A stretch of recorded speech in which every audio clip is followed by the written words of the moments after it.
let's talk about ND filters on GoPro action cameras and how to get amazing results. ND filters such as these right here have been the source of much confusion and disagreement over the years. And in today's video, I want to help solve some of that complexity and make it really easy and clear how to properly use these to get amazing results. And the good news is it's not as hard as you might think. So there are two main reasons to use ND filters on your GoPro. And the main reason is to capture footage that has cinematic motion blur in it. And the second reason is if you want to take photos with a longer shutter speed. Having an ND filter to take photos like that, such as photos of a waterfall or a stream, is necessary. Now I'm going to focus on the video aspect today, but if you'd like to learn more about the photo aspect, let me know in the comments below, and I'll make a video on that as well. So let's talk about cinematic motion blur. Cinematic motion blur is simply when you set the shutter speed to twice that of your frame rate. This is also known as the 180-degree rule. So this now begs the question, why would you want cinematic motion blur in your footage? Well, here's the reason for that. Cinematic motion blur simply makes any motion taking place look as lifelike as possible, and this is going to be most appealing to the human eye. And this is because having your shutter speed set to double your frame rate is how the human eye sees motion. So right now on this camera that I'm talking to, I have an ND filter on there because I do have my shutter speed set to twice my frame rate. So if you see the motion here with my hand, you can see how it's not clear. There is some blur to it. That's how the human eye sees motion. If you don't use an ND filter, the motion is going to be very sharp, like this, and it's not going to look as good or natural. You're going to see each and every frame very sharp and clear versus this. That's what we're trying to achieve on the GoPro, and that's what I'm going to show you how to do today. So here is why we need an ND filter. Let's start off with exposure on a camera. There are three main ways to control exposure on any camera. The first way is the aperture. The aperture is simply the hole in the center of the camera that controls how much light gets to the camera's sensor, and it specifically controls that depth of field. Now the GoPro has a set aperture of 2.8. You cannot adjust the aperture on the GoPro. It is 2.8, there's no way to change that. The second way of controlling exposure is via the ISO. Now the ISO controls the sensitivity of the sensor to light. The GoPro has an ISO range of 100 all the way up to 3200. Having an ISO of 100 is how you get the very best possible footage from the GoPro.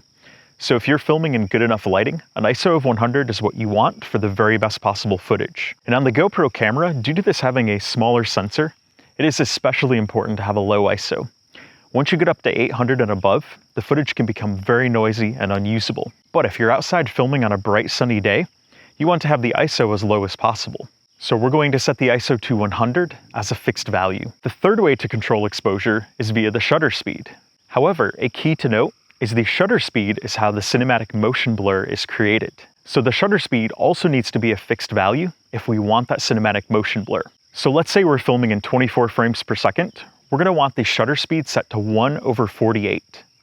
If we're filming in 30 frames per second, we're going to want it set to 1/60. But here is where the problem occurs. If we have the fixed aperture of 2.8 that we can't change, and we have the ISO set to 100 that we also won't change, and then we have the shutter set to 1/48 or 1/60, the footage on the GoPro is going to be extremely washed out and overexposed. And if it's a really bright day, it's going to be entirely white. You're not going to see anything.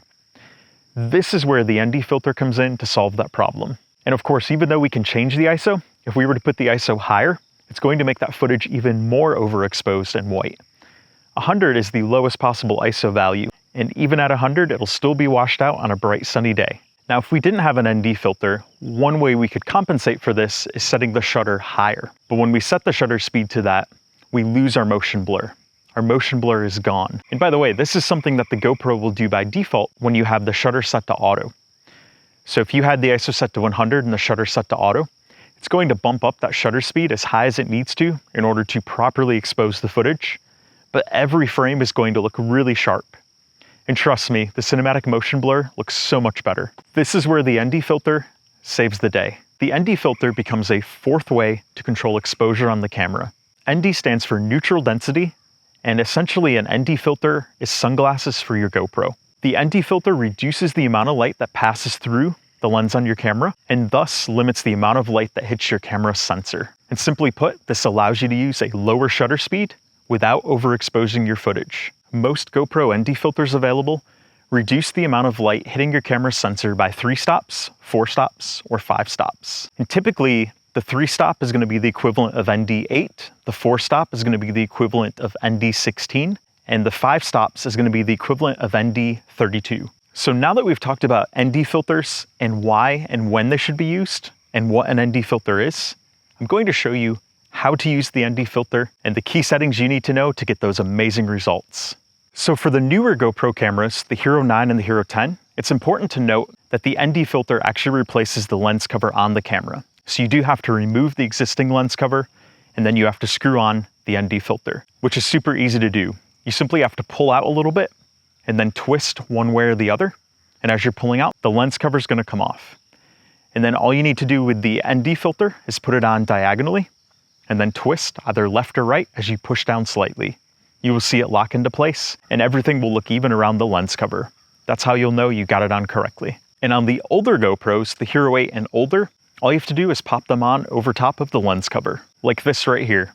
For this, I'm demonstrating on the Hero 6 Black. Just pop it over the cover like this, make sure it's securely on, and you're good to go. So when deciding which ND filter to use, if it's an overcast but somewhat bright day, like today, you would probably want to use ND8. I recommend starting off with the lowest ND filter first, and then filming a sample clip. If that sample clip still looks overexposed, then go to ND16 next. ND16 you want to typically use on a day where there's sun and clouds and where it's fairly bright but not super bright. But if ND16 is not enough and your footage is still overexposed, then you want to go to ND32. ND32 is going to be for those really bright sunny days, and I find myself using ND32 if I'm at a beach or a desert or someplace where it's just entirely sunlight and there's no shade, there's no clouds, no nothing. That is when ND32 saves the day. And like I said, I recommend always doing a test clip with the ND filter you've chosen before you start filming, just to make sure it's going to meet your needs. Let's talk about those 3 key settings you need to change whenever you're using ND filters on your GoPro. First, you want to change your shutter speed. So I'm going into my cinematic mode, which is 5.3K, 24 frames per second. We're going to click edit here. We're going to make sure it's set to the proper frame rate that you want. Then we're going to scroll down.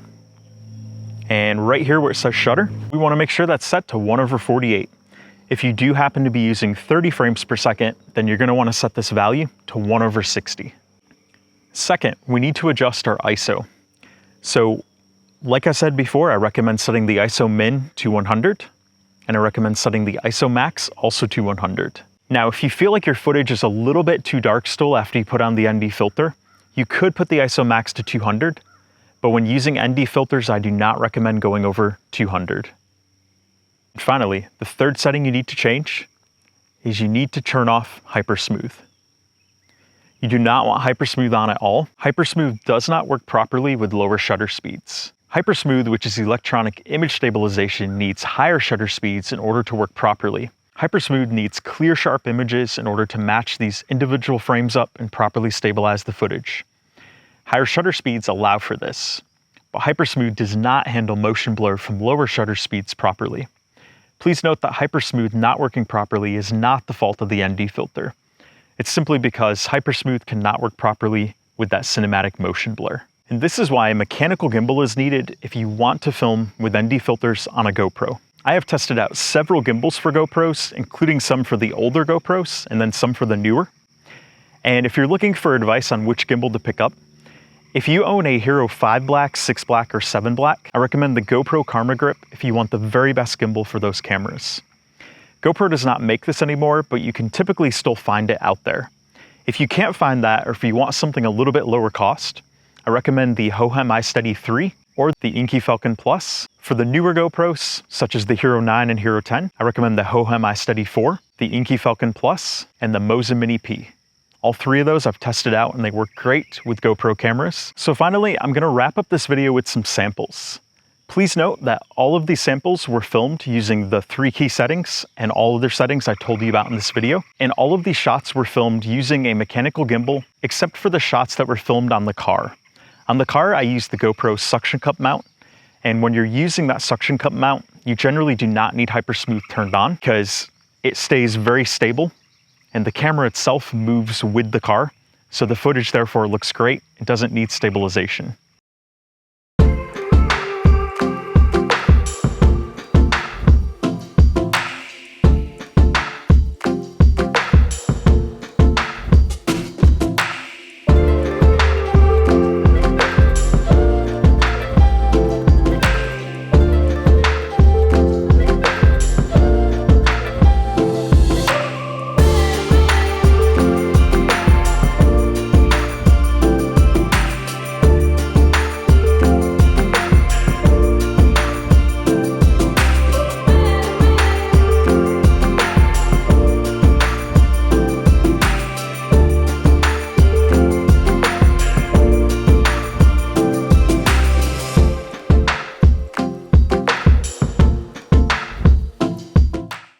definitely encourage you to try out ND filters with your GoPro if you haven't done so before. These will give you the ability to get phenomenal results with footage from your GoPro, and having that cinematic motion blur makes that footage feel extra great.